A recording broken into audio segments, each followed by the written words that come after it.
unpleasant mind arises.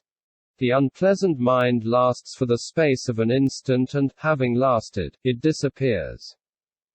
Next, there arises a neither unpleasant nor pleasant mind. This neither unpleasant nor pleasant mind lasts for the space of an instant and, having lasted, it disappears. When it has disappeared, there arises again a pleasant mind. The three feelings being impermanent, the mind also is impermanent. Furthermore, the ascetic knows that there are minds of lust or non-lust, of hatred or non-hatred, of delusion or non-delusion, distracted or concentrated, fettered or liberated, and he knows that these minds each have a different characteristic. Thus he knows that the mind is impermanent, that there is no fixed mind lasting for eternity. Minds experiencing suffering, minds experiencing happiness, etc., arise from a complex of causes and conditions, and when these causes and conditions disperse, the minds disappear as well. This is how the yogin considers the impermanent nature of the inner minds, the outer minds and the both internal and external minds. Question. Since the mind consists of the inner bases of consciousness, how can there be external minds? Answer. When the inner body i.e., one's own body is being considered, there is inner mind. But when the outer body i.e., another's body is being considered, there is outer mind. Moreover, if it concerns inner dharmas, the mind is inner. But if it concerns external dharmas, the mind is external.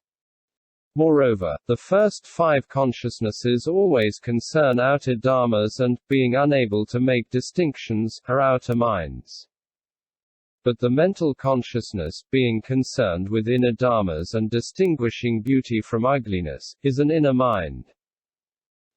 Finally, the mental consciousness which, on its arising, is incapable of distinguishing and specifying, is an external mind. But the developed and deepened mental consciousness which can make distinctions and grasp characteristics is an inner mind. Such are the distinctions between inner and outer minds. Considerations 10 to 12 coming under Dharma Smrtyupasthana. The yogin whose mind has been cultivated knows that the body is of impure nature, that feeling is suffering in nature and that the mind has no duration and is impermanent in nature.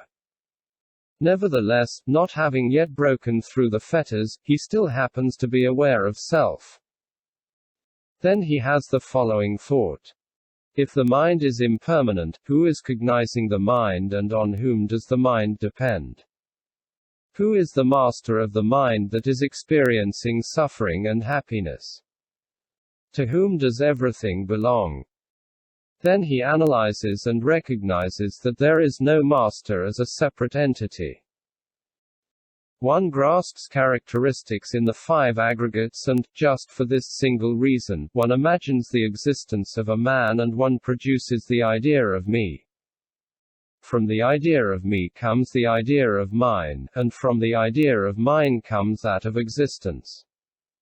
Toward those who benefit us, we feel love. Toward those who thwart us, we feel hatred. These two fetters do not come from knowledge but from error.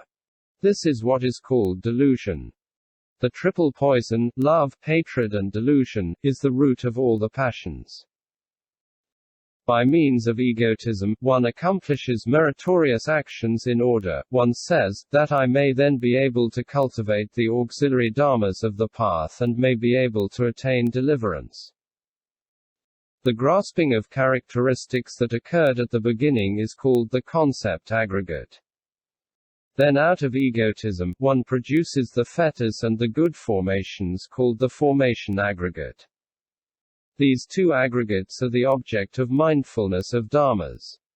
The yogin, who is seeking the atman in these dharmas that are the samjnaskandha and the samskaraskandha, does not find it there. Why?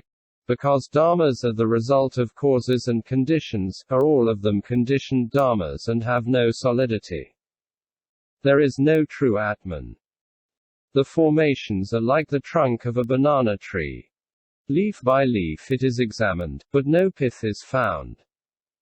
Concept is like a mirage seen from afar. Without there being any water there, one gets the notion that there is water, one has the concept of water, but it is nothing but an illusion. Such are the considerations on inner, outer and both inner and outer dharmas. Question. Dharmas being included in the outer bases of consciousness, how can there be inner dharmas? Answer. By inner dharmas we mean the skandha of concept and the skandha of formations associated with the inner mind. By outer dharmas we mean 1. The skandha of concept and the skandha of formations associated with the outer mind. 2. The formations dissociated from the mind. 3. The unconditioned dharmas. Taken simultaneously and together, these internal and external dharmas are called both inner and outer dharmas. Furthermore, the inner dharmas are the 6 organs. The outer dharmas are the 6 objects. Finally, the general considerations on 1. The body, 2. The sensations, 3. The mind, 4. The aggregate of concept, and 5. The aggregate of formations are the mindfulness of dharmas. Why is that? Actually, the yogin first looks for the atman in the aggregate of concept but does not find it there. He then turns his search to the body, sensations and mind, but does not find it there either.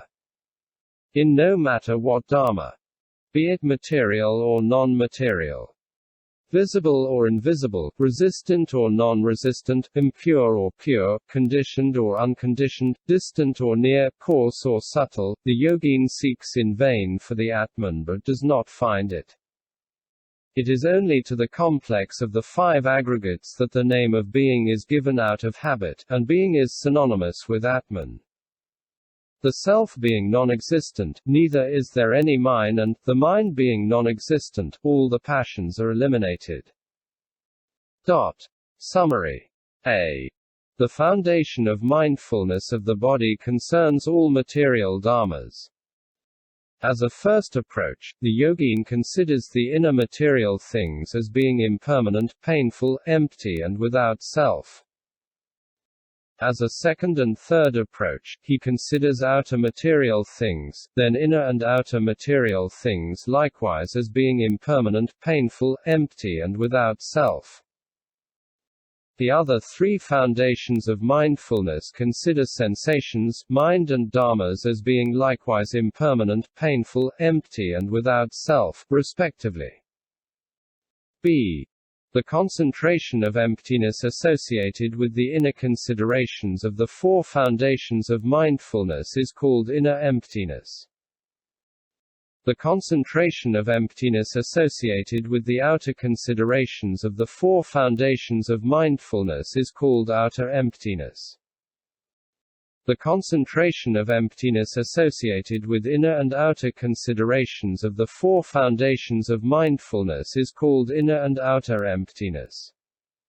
5. The 3 emptinesses result from concentration.